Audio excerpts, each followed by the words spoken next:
Seven on Sundays podcast is intended for mature audiences. Episodes discuss sensitive and fraught topics that many teens and 20-somethings face, but may be triggering. The content may not be suitable for all audience members. Please take caution when listening. I feel like a lot of times I kind of raised my sisters like in a few ways, and then my baby sister tried to like kill herself when I was 16, and that like put a whole wretch in my world. And then my parents got divorced my junior year of high school, which is like not normal. And then I was kind of just looking for like validation in the wrong places.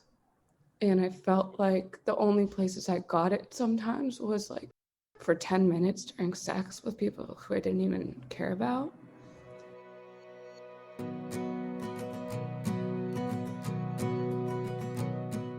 Hello and welcome to Seven on Sundays, the podcast about how young adults are navigating sex, relationships, and life today. We are your hosts, Dr. Chez, Leeby, and Stephanie Boye, and each week we will share our candid conversations with young adults and experts about today's tough topics.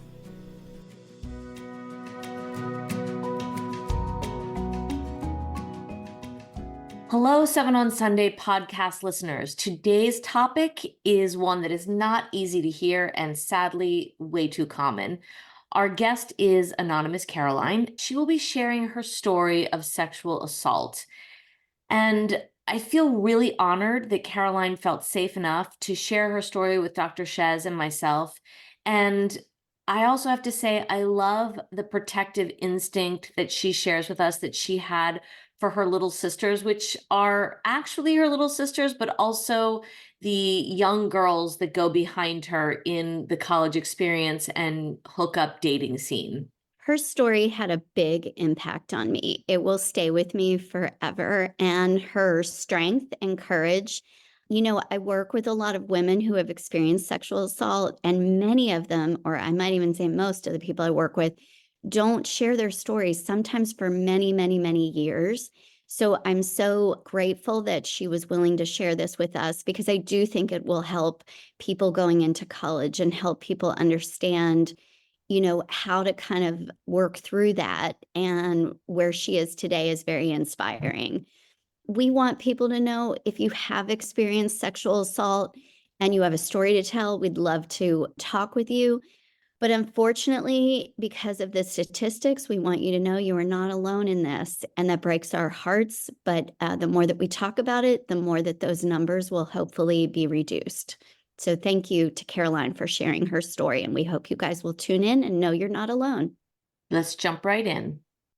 Good morning, Caroline. Thank you so much for joining Dr. Chez and I and the Seven on Sundays listening audience. We are honored that you are willing to share your story with us, and just a little curious, what was it about your story that made you think that it was important for the larger audience? Sure. So I'm the oldest of three girls. We were three under three for a month. So we're like very close in age. Yeah. I've always done my best to kind of like lead by example. And I mean, I've definitely showed them what not to do through myself, but I also try and show them what to do through my choices. And I don't know. I want to lead by example, not only for my sisters, but like they're my main reason to kind of step out of my comfort zone and talk about things that I normally would kind of just keep to myself, I think. Do you feel comfortable sharing your story with us? Sure. Yeah. I was a freshman in 2020, so it was the spring of 2021, and I was finishing up my freshman year. And I had been kind of seeing this one kid briefly a few times, like not ever dating. It was more just hookups. And he was on the baseball team. And one time he told me to come over after the bar. I was like, sure. I'm like planning to have sex that we had always had. And so I went over. I was very drunk. I should not have like been even by myself. Like I should have been with my friends the whole night, but I wasn't. And so I went over to his house, and my friends thought it was fine because I'd been seeing this kid a little bit and they recognized his name and stuff.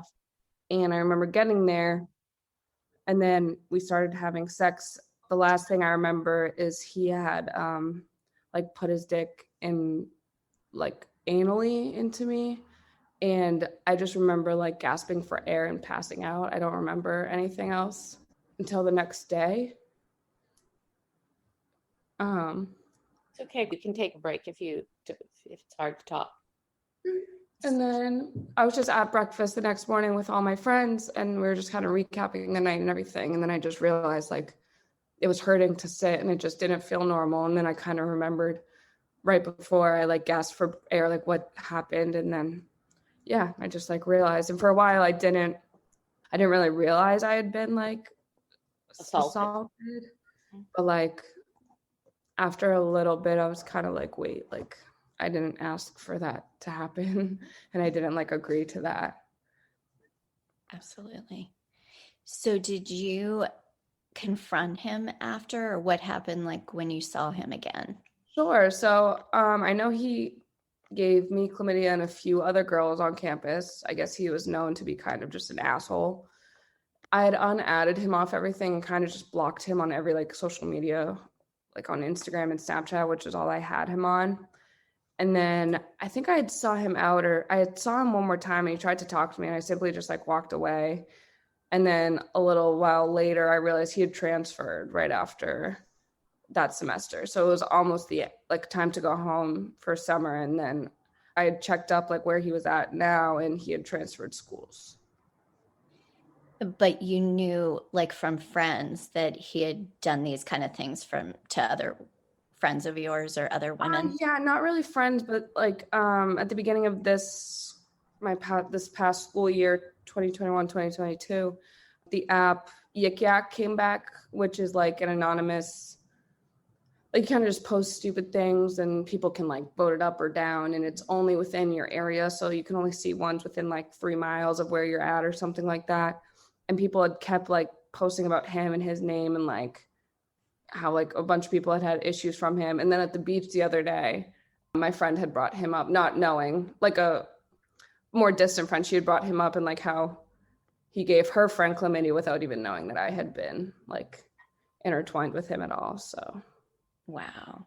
How did that feel to hear that you weren't the only one? I mean, if it felt like, I don't know, I kind of felt bad because like I'd rather go through it and nobody else have to than like hear of 5 other people like going through it as well. Yeah. Can I just say thank you so much for having the courage to tell us that story? I can see how emotional it made you, because even telling my own story years later makes me very emotional too.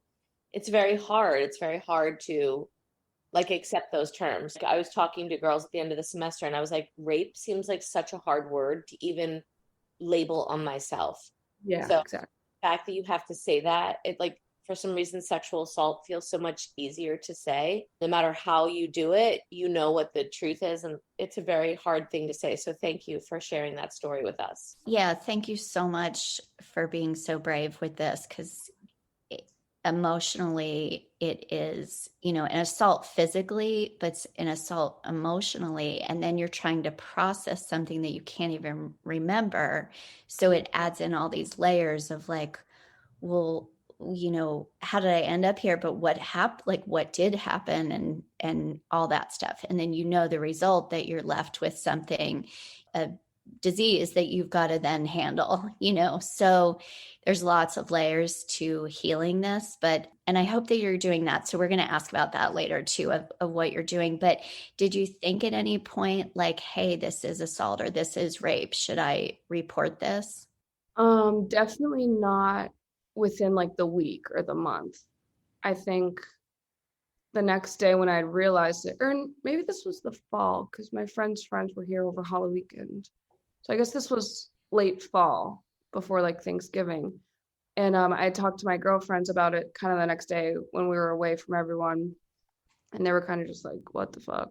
Like, are you like okay? But I don't think it really registered to any of us that it was like rape or sexual assault or anything. I think it was in like right before I left for school or over the summer that I kind of realized like, holy shit, like that was not consensual. And it wasn't right away. It was a while after. Because in my head, I was like, I did go over there for sex. So like, I didn't realize, like, I didn't like differentiate it. I want to just share something with you because I want to make sure that you're really clear on consent laws, right? No one can give consent under the influence of alcohol or drugs. You cannot, for exactly those reasons. Like you pass out, we're more easily manipulated by the things that people say. And it used to be that people, it was no means no. Now it's yes means yes, meaning you need to give affirmative consent to every escalation, something you've never done before. You need to give consent. And so if ever something escalates, even when you're sober, it's a consent yes, not like maybe, well, okay, or let, like if they try, yeah, yes means yes. So you absolutely, no matter what, were assaulted because you could not give consent under the influence. Now, here's the thing. He might have been drinking too. And so people go like, well, what if he was drinking? The truth is, it doesn't matter whether he was drinking. He's the one who escalated the interaction between the two of you. So the onus of the burden is on him to get a consent to do the different activity, right? Yeah. So this is absolutely not on you. And I think sometimes that really feels healing to hear that. I remember when I went through counseling, I didn't know why I was angry for like 5 years. It took the therapist saying to me, what if your friend, because it was a friend of mine, what if your friend was drunk and you took them home to sleep on your couch? What would you do? I was like, well, I'd put a blanket on them. I'd, make them comfortable. And then I realized I would never have done what this person did. It took away all that. Well, I went over there, like, because that's the things that we do when we've been sexually assaulted. Well, I was drinking. Did I say, maybe I said yes. Maybe you second guess everything. It doesn't matter. You were drinking. You can't consent to whatever happened. It doesn't matter what kind of, oh, I was being flirtatious at the bar. Maybe I said at the bar, I'd love to have anal sex. It doesn't matter. In the moment, at the time, were you sober and were you able to give affirmative consent? And the answer to all of those is no. So you understand that for your own mental health, I think. Mm-hmm. Yeah, that none of this was, well, but we had been together before. That doesn't matter. You don't get universal consent. You don't get consent from before. You couldn't have said it at a party a week before. I can't wait to come over your house and have anal sex with you. That doesn't work. Yeah. That's a great point, Steph, that universal consent, that there is no such thing, because I think everybody has this fallacy. And I think, this is stereotypical, but I think boys or men in general, they think, oh, she's fine with that. She was before, just even sex, anything, not even, but I mean, whatever you've done before, they think that it's a universal consent, and there is no such thing. So that's a really good wording. I was wondering about, so I have this image for you, and it breaks my heart, and I'm so sorry you went through this. The gasping for breath. What do you think that was? Do you think that you were like, it was your body's physical response to a shock, or were you passed out so much that you couldn't breathe, or what do you think that was? Yeah, I think it was kind of a mix of pain and kind of being scared, but not really knowing what to do. And I think it was kind of like it was like pain, and then it was like unexpected and scared me, and then I kind of just froze up. Okay. Like all of those things wrapped into one. Yeah. And not that this matters, but was he drunk? Like, do you think he knew that you were gasping? So I think he was at home all night. Really? Yeah. Okay. And do you think he knew he had chlamydia? I don't know. I would hope not. I don't think so, but I don't think I knew him at all. So yeah. Okay. Did you go to any kind of counseling? Are you in counseling, or did you know? No, I was in therapy for a while, and then with COVID, like I kind of stopped, and then I've been meaning to get back into it, but just haven't. Do you feel like this has impaired your ability to trust relationships moving forward, or how do you feel this has affected you?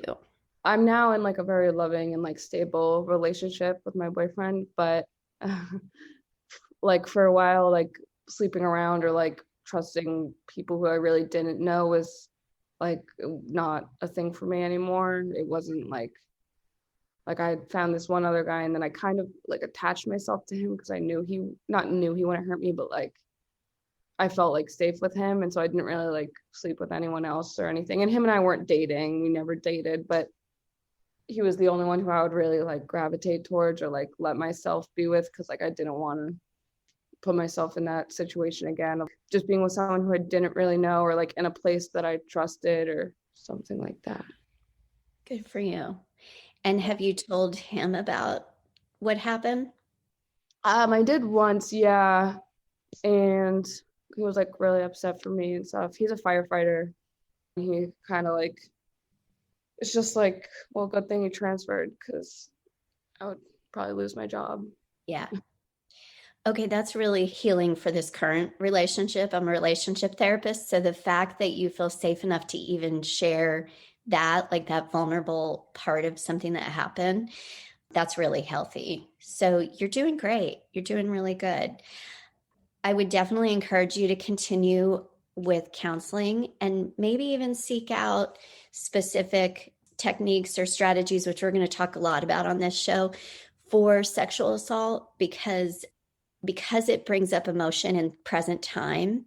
It's like your body can go right there. Like you can feel like you're still there. So the trauma work of working through that would be really healing. And it doesn't have to be a long drawn out thing. You don't have to, trauma work has changed. You know, it used to be years and years and years ago where, you know, it was a year of therapy and we don't have to do that anymore. So that would be amazing for you to kind of heal this and have your mind and your emotions catch up with present day because we get stuck in whatever the trauma is. So, you know, and not get triggered in situations where you feel powerless and unsure. Those are probably triggering areas for you because this was such a powerless place. Assault always is, but, you know, is also you gasping for like, what's happening, you know? So those are the times that having therapy would really help when those triggers come back. Yeah. Good for you. I'm so happy that you're in a loving, stable, healthy, safe relationship. That's awesome. It's interesting that none of your friends could identify that as sexual assault to me. That scares me for a lot of people in your generation because I think obviously when you have more informed friends, you can, I think that's the start of processing what happened to you, understanding, getting help for it. The fact that they didn't see that really shows me the level or the lack of education that college students have. So prior to this conversation, did you know that you were unable to give consent while drinking? No, I didn't know that. Let me ask you this. What was your understanding of consent? Even in this kind of situation, like a hookup, that you've been with this person before, like what would you have considered your right for agency over your body in any given situation that you were in with them? I think my boyfriend and I do it well now. Like he's very much driven on that. He's like, oh, do you want to have sex right now? Like, are you comfortable with this? Like, but before him, I had really never been asked that, like explicitly, like right before we're about to have sex, like I had never been asked. So I think before I kind of just thought it was like, I don't know, I didn't have much like self-worth for a while. I guess I just thought it was like kind of unspoken. Like if I was there, like, and you had kind of asked me over the phone to like come over to hook up, like it was never like a blatant yes or no for me. So it was assumed. Yeah. You came over to hook up, so whatever they wanted. Were there other aspects of hookups where things happened, and they could be anything from spanking to anything that happened to you in hookups where you didn't give explicit consent to allowing those things to happen? Well, obviously you never gave explicit consent for sex because we established that that was kind of assumed, but other like things, did you ever feel like, oh wow, like that's kind of out of nowhere? And Yeah, there was this one kid who like I was seeing for like a little bit, and he was just very like aggressive with me and like just like very aggressive and like choking isn't a problem for me, but like he would just take it like way, like he would, everything he did that was like supposed to be like kind of fun and playful and like a little aggressive, he took it like way too far. It's like where I was kind of like scared, and I have to be like, stop, stop, stop, like get the fuck off of me. Chez, maybe you can answer this. I don't know, but I feel like when those situations happen, it's like little by little we're eroded our sense of agency over ourselves because this person pushed the boundary this much, this much, this much. Like we have this checklist of things like that can happen in the bedroom, from choking to like any of that kind of stuff, and the level to which some people do like more aggressive. I think that's usually men, and I've yet to meet a woman who's like, yeah, I really like to be choked hard. But I think that's really helpful. It's just kind of interesting to bring up with your partner that you have when you have a healthy relationship. This is how I feel about this. And that, by the way, that is not giving consent to those things. But basically, you're kind of like, this is a green light, this is a yellow light, this is a red light. Red lights are like, no go, I don't do this. Yellow light is like, we need to have really further discussions about this. You know, we have to discuss it. And these are things I might be into, but I have to discuss. And sometimes, just so you know, those conversations are easier like out of the bedroom when you're Right. going to get pizza or whatever. Like they're just so that doesn't have the emotion around it. And you can really think through how you feel about it when you're not aroused, because that's like arousal, alcohol, all of those things tend to lead to decisions that you may not make in a completely sober, non-horny state of mind. Those little boundaries, the agency or the rights that you have over your body start to get chipped away and eroded when you don't know your boundaries. And then you're very clear. If somebody were to cross that boundary, you can be clear about it. I think that communication, which is basically what that is what relationships are all about. So the more that we communicate, the safer we feel, the more that we feel our self-worth and we feel our boundaries and we explore them and understand them. So the checklist that you're talking about, Steph, is really, really good. And I would say not even going to pizza, I would set a date to say, let's do our checklist, because it deserves the time and the space of being one-on-one, eye to eye, and saying, this is something that we really want to talk about as much as we would talk about where do we want to go on vacation. Let's explore together. This is something to explore together and be like, this is really important for us to understand once you're at a certain point in a relationship. And what's weird to me and interesting to me is we don't do this. I think that we have this perception that talking about things beforehand is just too creepy or weird. And like the only time when it's kind of acceptable is in a brand new relationship for a guy or somebody to say, can I kiss you? And then it's like, oh, okay. And then that leads to other things without ever the asking. So there isn't the clear forethought to be like, can we really explore our relationship? But it's actually fun and it's actually is arousing. So that's why you don't want to do it while driving to pizza, because then people are like, oh, okay, I didn't know you'd be into that. That's cool. Or, oh, okay, well, let's explore that together or whatever. But I think that that's an excellent thing that, again, nobody does. I mean, I'm a marriage therapist, and I can't think of anybody other than Stephanie that would do that kind of thing. Like nobody does this. So you guys doing it at your age and you sharing that with others is really going to set the tone for making clear communicative relationships, which is huge. And I'm not going to tell you that it's going to be easy, but I am going to tell you this. It's a muscle like any other muscle. And the more you build that into your relationship, the easier that muscle is to exercise. Like the first time you're not going to be like, well, this is great. Like, yeah, let's talk. You're going to be like a little awkward. But here's the truth. Here's the truth. You probably don't want to be having sex and doing things with somebody that you can't have those conversations with anyway. That is telling in and of itself. If you feel scared or you feel whatever, you're never going to be having sex that feels good. And I can tell you, my book that I tell every girl your age that they should read is Come As You Are, Emily Nagoski. And it'll teach you so much about how to have sex that is orgasmic, because that's the other issue on college campuses, that there's a whole lot of hookups and a whole lot of guy pleasure and a little tiny bit of female pleasure. So reading Come As You Are, Emily Nagoski, great book. She talks all about how we have like a gas pedal and a brake. And when fear is in there, even like the choking where you're feeling, you're never going to, that is a sexual encounter that is already doomed. You are not going to enjoy it. You know, some people want to live on the edge, but that's a whole nother thing. But if you are healthy, mind, body, spirit, that is not going to be something that is going to accelerate your arousal. I have a question about when you brought up self-worth, that you felt like this really kind of triggered so much, or your behaviors or your relationships, that's more what it seems like, kind of triggered this old self-worth thing that was not as healthy as you want it.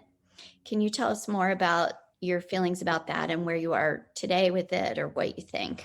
Yeah, I think it kind of started a little bit after I first had sex at 16.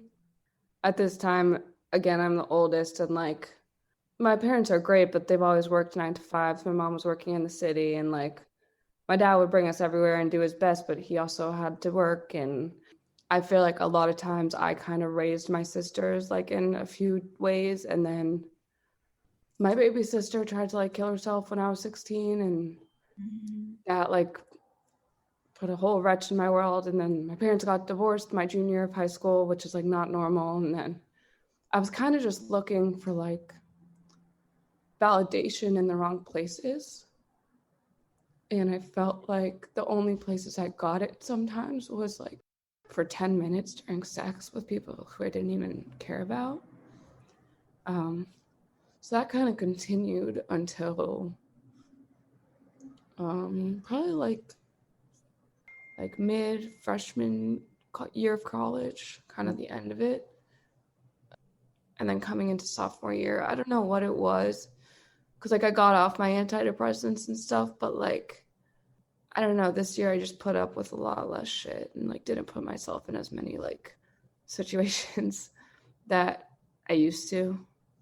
Yeah. How did you start self-validating? Like, what made that? Because I think you nailed it. Like, that is so insightful of you. And absolutely, you were looking for validation and support and love and care and recognition, even if it was negative, but it was positive because it was sexual, but it was, not really what you needed, but you recognize that as like brilliant. So how are you doing with that? Like of working on self-worth and self-esteem and. Yeah, I think I kind of started it ironically. Like I was kind of just like, oh, I'm too hot to deal with this. Like I'm not dealing with it. Like I literally. Good. That is a great mantra. I'm too hot to deal with this.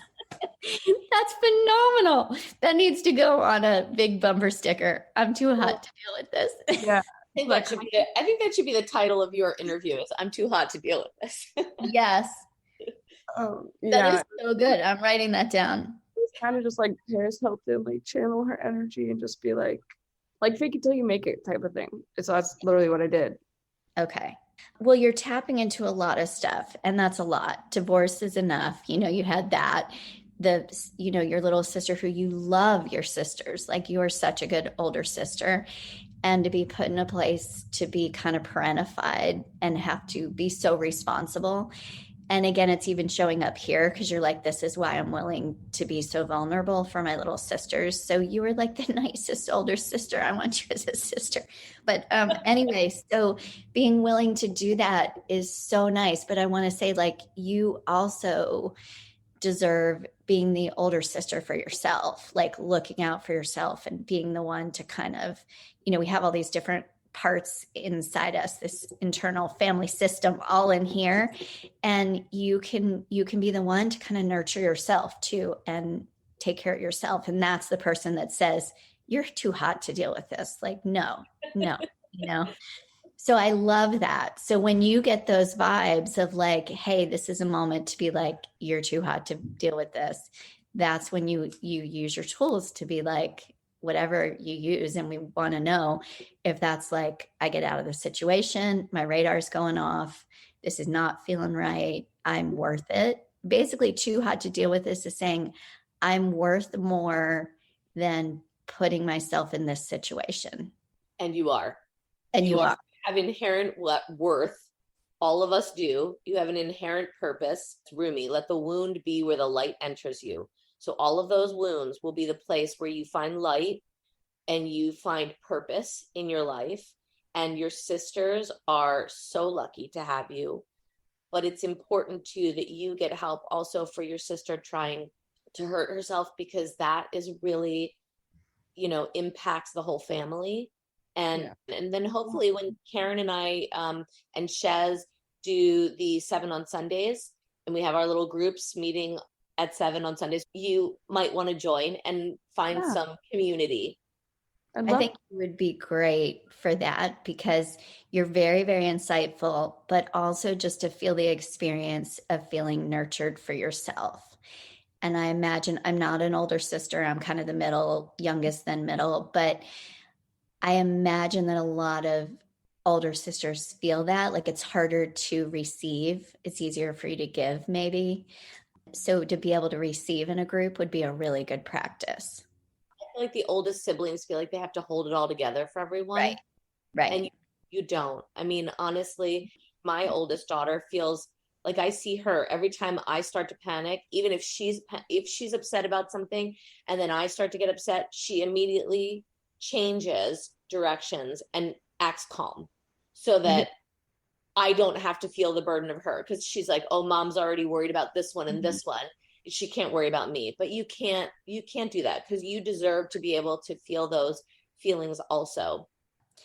Okay, And I want to say one other thing really quickly. I'm amazed that Chez said, what was it that made your self-worth? And you literally went exactly to your little sister trying to take her life. You, like, our souls understand things at such a profound level that you didn't even you didn't even question. It literally was like, this is where it started. My parents, this event. And so all of those events that need healing inside of you. So you have already shown. Some people don't know where that is. They don't know where the wounds are. You know where the wounds are, and that's the first step to being able to heal all of those wounds. Yeah. So good for you. I think you're very, very insightful and intuitive. And we do know our trauma moments, and they shift us until we heal them, and we really work with them, not against them. But a lot of times we push them down and we don't want to go there because it's upsetting, right? But the more that we work with versus against and are willing to do that and leaning into it, the more that we can move past those things, because those are the most important things. Like when I heard self-worth, I heard that in you. I saw it, that was really important for you to work through. So that's a place where you can do that. And that's a great place to start. And it makes all your other relationships so much healthier. I did want to, before we have to end today, ask about, because we've explored this as a possible topic, the whole choking thing is new to us old people over here. I'm going to call myself old. You're not, Steph. I'm older than you.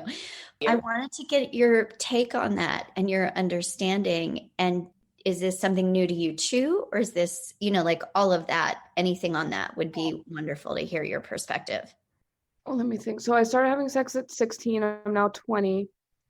Not when I was 16, it wasn't common. It was more when I got to college that I had experienced it. However, like on Twitter and everything, I had always like read about it. And like that, I think like our generation, like, I don't know what part of Twitter I'm on, but it'll be people like, oh, like when he pays to get your nails done, like true love or some shit. And then people will tweet like, oh, when he chokes you and then brings you out to dinner. Like, I feel like it's very much normalized and like talked about a lot, like not in like cute, graceful ways, but like it's talked about a lot in like my age platforms, I guess. So yeah, I just kind of always thought that was like a normal thing, I guess. Okay. So, a question: do you actually like it? Sometimes. Do you feel like not like I can't be like grasping for air. So a lot of times when we do things, we do it because performatively, I call this like performative sex. We feel like we look like the porn star, or we look like, oh, this is hot. But does it actually bring you pleasure? Is it actually something that you enjoy? And I think that's not something that you probably can even answer to me right now. I have to be perfectly honest. I think that's something that's worth you thinking through, Yeah. because a lot of times we do things, myself included. I absolutely have been teaching this class, and then I'll be like, holy crap, this applies to my life too, like, so I don't think that we actually have those answers, but I think it's really worth digging into. Do I actually like this? Am I actually getting pleasure from this? Because I question that. And I'm going to just tell you a really brief story. I ran out of my bedroom one time after reading and doing all of my like research to my children, who were all out in the living room and horrified after I did this. But I ran out and I'm like, I just want to tell you all something. Dad has never choked me in the bedroom, and we've had a great sex life for 22 years. Okay. So, and they were like, oh my God, that's horrible. I go, no. It's really important that you hear what I'm saying. I never met anybody who got choked by their partner, their husband. And I have had in-depth conversations with my girlfriends about their sex lives. It has never come up. And I will tell you, I sat down with a group of moms who were younger than me by like 10 years. They had never been choked. And they were all talking about their great sex lives. And I'm like, this younger generation thinks that this is normal. So I want to tell you, just, your parents never choked each other. I can say that. I would bet my bottom dollar Never on it. choked. Never choked right here. And I read an article, I gave it to the kids in class to read, about this woman who was on a dating app, and some guy was like, so I really like to choke and to slap people. And she was like, I felt ostracized. Like I was so vanilla because I wasn't willing to be humiliated and degraded. And she was like, I don't know why I am having to justify the desire to have mutually enjoyable sex where I don't feel unsafe. She's like, and I am the one who's the pariah. I get made to feel like I'm vanilla. And she's like, I'm fucking normal. You all, and this is what BDSM is. It's people who are into these things, and that's fine. If you like that, that's great. But don't make the mainstream feel as though they are problematic because they don't. And that is unfortunately the weird shit that's happening on Twitter, on Instagram, all of these things. I've seen them. It was part of my TED talk that I gave. Choke me and tell me that I'm pretty. So I'm just planting that in your brain, because there's a lot of things: anal sex, slapping, ejaculation to the face. All of these things are part of a porn culture that have become normalized, that you need to really ask yourself, am I okay with ejaculation on my face? Like, and I'm not saying that happened to you, but I'm just saying these are very common things that I hear about from my students. And I think it's worth really questioning, does this bring me pleasure? Because the goal is mutual pleasure. And because your partner got exposed to porn and now they love that idea of choking someone, doesn't mean that you have to enjoy it. That is their issue. That is not your issue. So I just want you to, all of those things where you go like, I'm not really sure, this isn't really doing it for me. Take the time to think about, do I actually like it? Does it actually bring me pleasure? Because the goal of healthy intimacy is that both partners are enjoying and agreeing and desirous. Like, I want you to freaking choke me. Like, if that's not happening, your body shouldn't be for somebody else's pleasure at your expense. Right. Yes. That's such a key point. Yeah. And so that's where that communication before, during, and after, like before with the checklist thing, during, like, is this okay for both of us? And then after, like, hey, I didn't really like that. That wasn't okay. I'm not there anymore, or that was great. Awesome. So that's where that probably never happened for most of the world. But I think that that's a great question, Steph, to ask, to really assess. And sometimes we don't know our why, but to really understand. And I think when you're in a healthy relationship, to say, the reason why this doesn't feel right for me is blah, blah, blah, whatever it is I feel that trapped feeling again, grasping for air is probably a trigger for you, So I think then people, the majority of people are so compassionate that they understand, like, okay, I get it. Yeah. And for me, it comes from whatever it comes from for the other person. God, I didn't have a girlfriend, so I watched porn, and that was like arousing to me. So that's where my brain is. It's a brain thing. But when you communicate, that's also an arousal. So when you're really communicating, that also is like, okay, we can explore whatever feels safe to both people together. And that's more exciting than anything else that I'm trying to recreate from my brain programming. There are a lot of guys out there who also feel that they need to choke a woman because they're trying to live up to what they see porn actresses pretending to enjoy, right? So there's a script in their brain too that doesn't necessarily mean like, and I'll just give you this example. One of my students came up to me this semester and said, I have my friend, my roommate is dating this guy, and he's asking her for consent for everything that they do. And she broke up with him because she said he was too vanilla and he was too conscientious of her. So there are a lot of guys who realize that they don't want to be vanilla. Like this vanilla is like everyone is running away from being vanilla. Like Chez is in my generation, we were vanilla. It was good. It still is good. Still good. My goal, as I tell my students, is to get you from today until you're 99 with a healthy sex life. So you have to really ask yourself and ask your partner, does that really do something for you, and why? And how can we do something together? Let's explore something new that we haven't done before, that maybe both of us, because it's new and novel, will be exciting to us. I mean, there's ways around it, and you have to realize that sometimes they're on a script that they think they have to do in order to be the hot porn star guy, frankly. Right. Yeah. Okay, what are you thinking on all this? A lot of advice. That's good advice. So if you take just one thing, my hope for you is that out of this conversation, knowing that you are worth the self-worth exploration, because it does seem to be a theme, and you're such a giver. It seems to be like that is a theme. I think even allowing somebody to choke you is giving, right? Unless it really turns you on and it's something you're really interested in. But if it's for the other person, that is the ultimate giving. Like, I'm willing to risk being able to breathe because this is something you want. That's okay. So I hope through this, and I'm not saying it's right or wrong, it's again not a judgment thing, but I hope through this that you come to really feel how important assessing your needs are. And there are those people, and I was one of them, where people would ask me where you want to go to dinner. And I'd be like, I don't know, you decide, because I really didn't know. And then that's a process of really feeling into, am I able to own what I want and voice that? And you were in a situation with the other person where you couldn't voice at all. So the more that you voice what you want, the better healing will happen.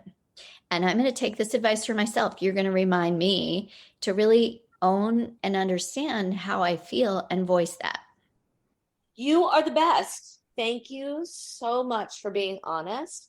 And just know that you have given us a gift of being able to speak to you. You're doing amazing. And being open is such a big part of your character. So it tells exactly who you are. So really open with your insight and your vulnerability is huge. Love that. And just remember, you are too hot for this.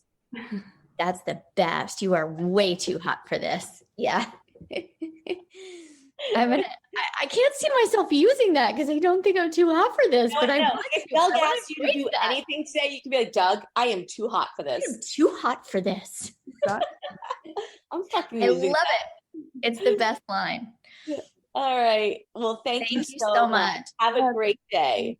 You as well. Bye-bye. All right. Bye. Bye. Wow. What an amazing human. Caroline, I just want to share with her, I think she'll be listening. what an honest, strong, genuine, beautiful human you are, and so generous. I think I said it during the interview, but I feel like I want to be your big sister and I want to nurture you so you cannot feel that you have to sacrifice yourself for others continually.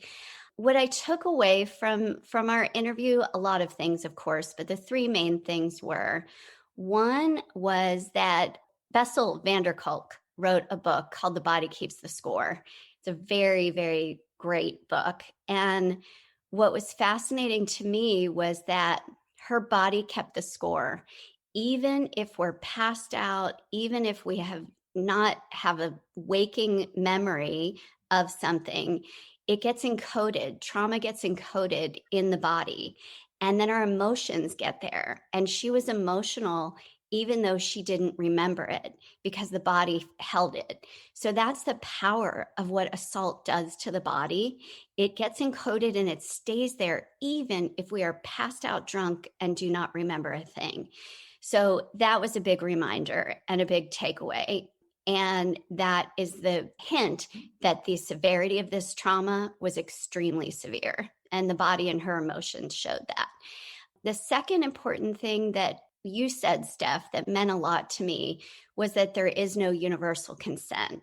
And I was like, yes, there is no universal consent. So thank you for saying that. The third thing was about the self-worth and how important looking at your self-worth, that aspect is in all our lives. And especially when we go through the trauma of divorce or the trauma of, all these transitions and changes. If we don't have the inner self-worth and we're not working on that, then yes, we let all these other things get in the way of being way too hot to handle it, to deal with this. So my prayer for her is that she remembers that mantra. I think we all will. And that she keeps working on her self-worth with an amazing therapist. I want to, bring in an amazing therapist for her somehow, some way, and know that she can work on these things so that there is healing. And there's healing in the body, healing in the emotions, and healing in the mind. She was a wonderful guest, and I'm really grateful.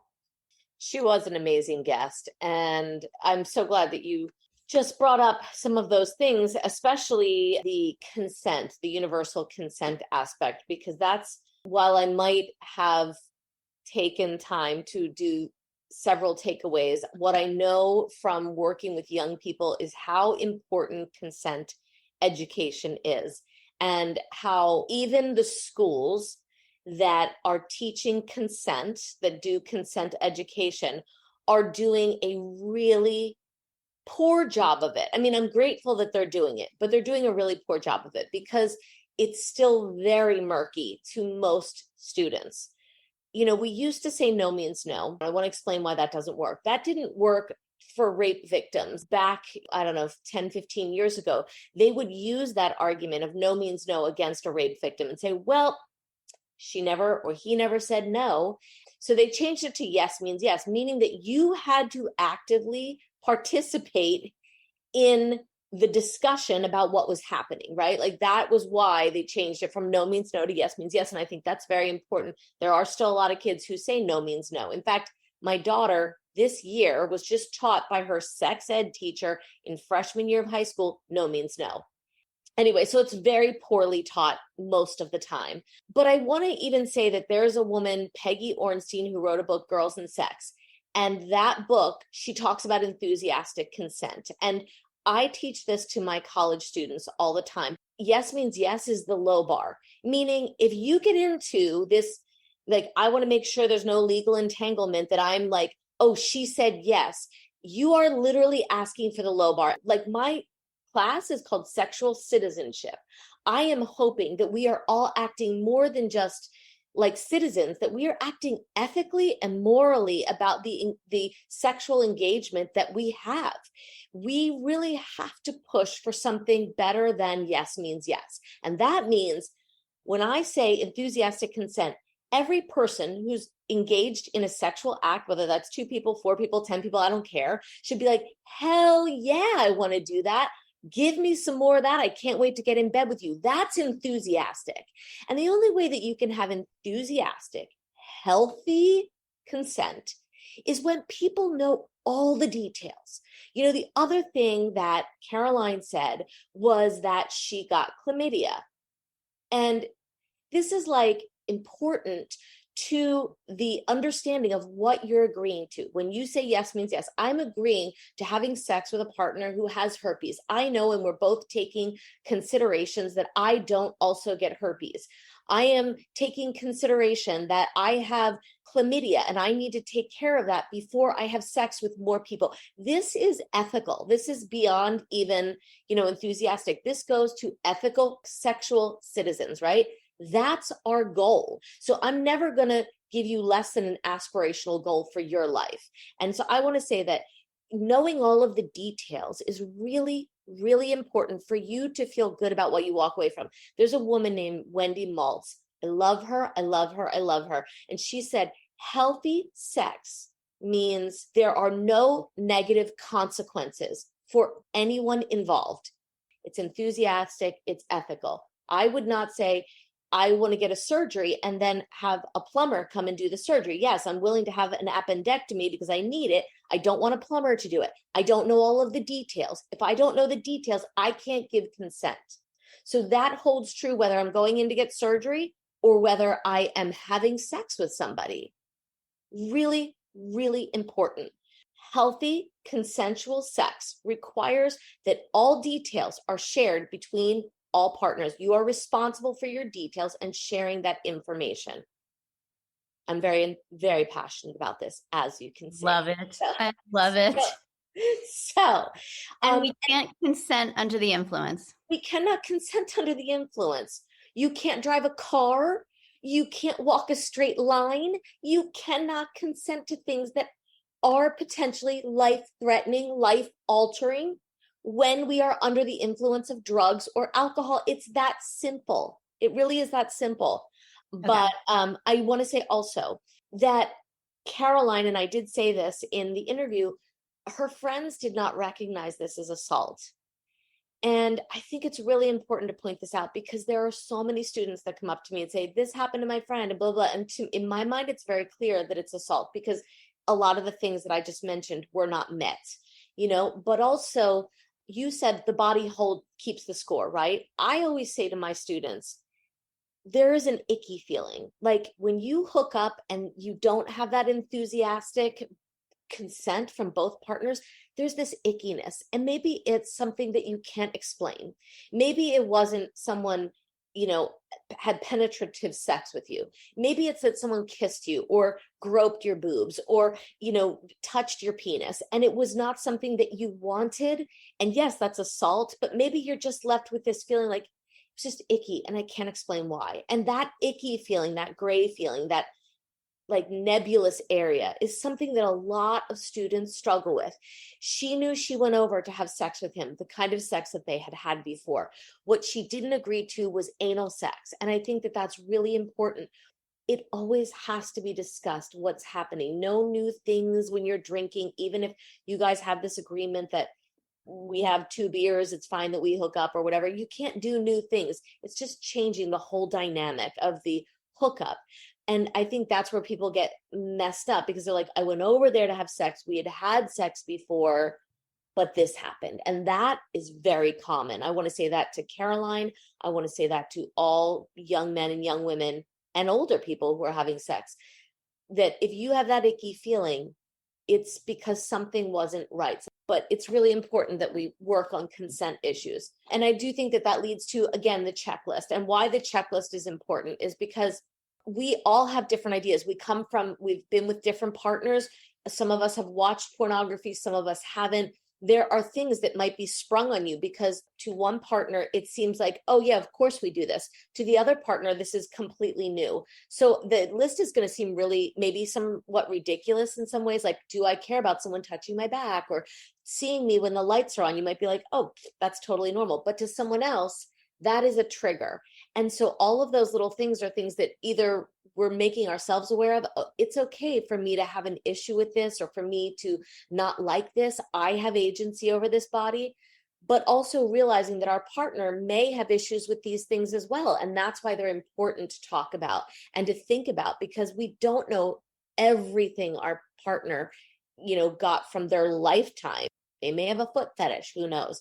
But it's really important that we go through that checklist ourselves and really know, how do I feel about these things? And then talk about it with our partner. So that would be the tool that I think is one of the most valuable. I'm so excited that we're sharing that. I wanted to say one quick thing. I would love for us to revisit several times the choking thing, because I'd love for you to share where that comes from, because I think a lot of parents, maybe a lot of young adults, are so unclear about that whole thing. And there's a big range from foot fetish to choking. Like, there is a big difference. One can take your life, and has. Right. So that's a topic that we've got to talk about, but I'm so glad it's in the checklist, because it wasn't in any other original ones, because this is a new thing, So these are the things that I think this podcast, bringing those things to light, is so important. And the way that you did that with your kids will stick with me forever. And it made me want to do the same with my kids, and just imagining the horror of, like, I don't want to hear about what you two do, So thank you for sharing the honesty with that. And let's keep talking about these kinds of issues, because they're really important. And I'm so grateful for Caroline for bringing that up and having the courage to, because a lot of people wouldn't. There is nothing sexually that should be a given, honestly. Right. It's all about communication. It's all about talking. It's all about getting enthusiastic consent. I love those words. Yay. We did it. Thank you to all of our listeners. Come back next week at 7 on Sunday.